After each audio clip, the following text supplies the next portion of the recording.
Kabayan, 4,000 na ang total ng bilang ng mga naitala dito sa Saudi Arabia. Ang sabi nila, lahat ng expatriates ay papauwiin sa kani-kanilang mga bansa. Mali. Ito po ay walang katotohanan, ito po ay unverified information at ito ay fake news.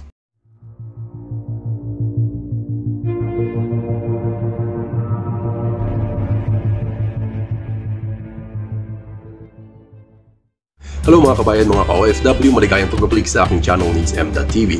At sa araw na ito ay meron na naman tayong panibagong update patungkol pa rin sa paglaganap ng COVID-19 or novel coronavirus dito sa bansang Saudi Arabia. Dahil nga sa araw na ito ay meron tayong panibagong update at bagong naidagdag sa bilang ng mga nag-test positive sa COVID-19 or novel coronavirus dito sa Kingdom of Saudi Arabia. At bago tayo magpunta sa pinakadetalye ng update natin para sa araw na ito, April 11, 2020, araw ng Sabado, ay alamin muna natin ang kalagayan sa buong mundo. Ayon nga sa World Meter ay meron ng mahigit 1.7 million ang nag-test positive sa COVID-19 at ang eksaktong bilang ay 1,765,524.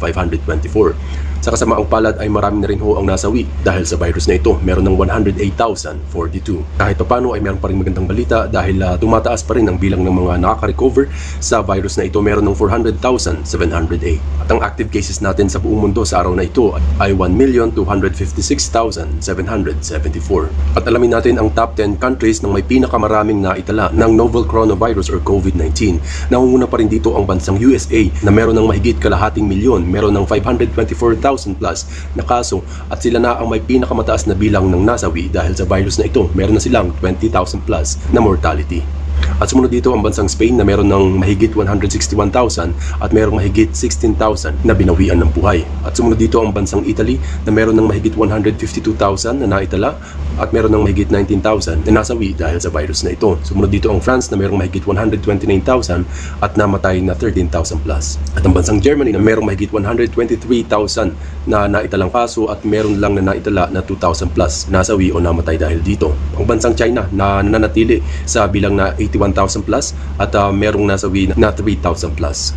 Ang bansang UK na merong kaso na 78,000 plus na merong mahigit 9,000 ang nasawi sa kanilang bansa. Sa bansang Iran naman ay merong 70,000 plus na kaso at merong mahigit na 4,000 na nasawi o namatay dahil dito. At ang bansang Turkey na merong 52,000 plus at merong mahigit 1,000 na nasawi. At ang panghuli, ang top 10 country ay ang Belgium na merong 28,000 na kasong naitala at merong mahigit 3,000 ang namatay o nasawi dahil sa COVID-19 or novel coronavirus. At magtungo naman tayo sa bansang Pilipinas. Sa araw na ito, April 11, 2020 ay merong panibagong 233 na bagong kaso ang naidagdag sa bilang ng mga nag-test positive sa COVID-19 or novel coronavirus. At sa kasamaang palad ay mas marami pa rin ang nasawi o namatay dahil sa virus na ito. Meron ng 247 na katao ang binawian ng buhay dahil dito.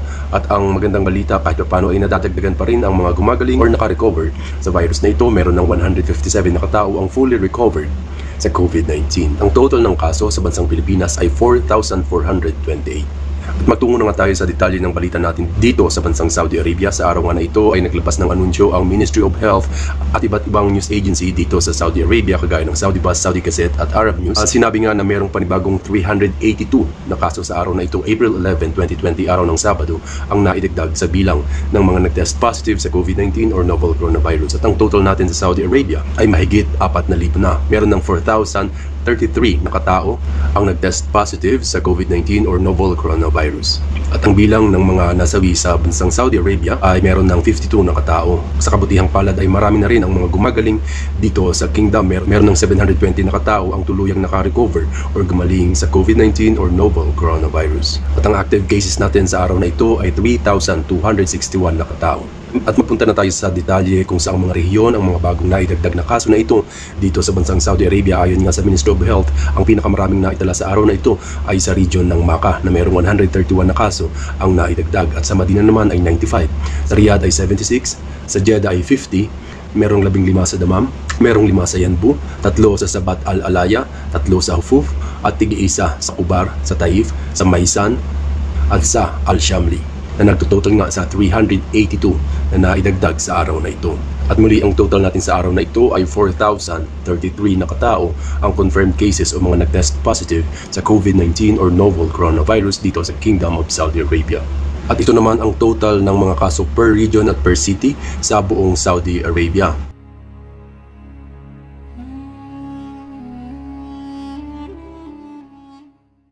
At yan nga mga kabayan ng update natin sa araw na ito. Meron ng panibagong kaso na naman na naidagdag sa ngayong araw na mahigit 300 plus sa araw na ito, April 11, 2020, at mahigit 4,000 na ang kasong naitala dito sa Saudi Arabia. Kaya naman patuloy pa rin ang ginagawang mga programa at preventive measures ng pamahalaan ng Saudi Arabia para hindi na ito lumala pa at mapigilan na ang pagdami ng mga kaso dito sa bansang Saudi Arabia.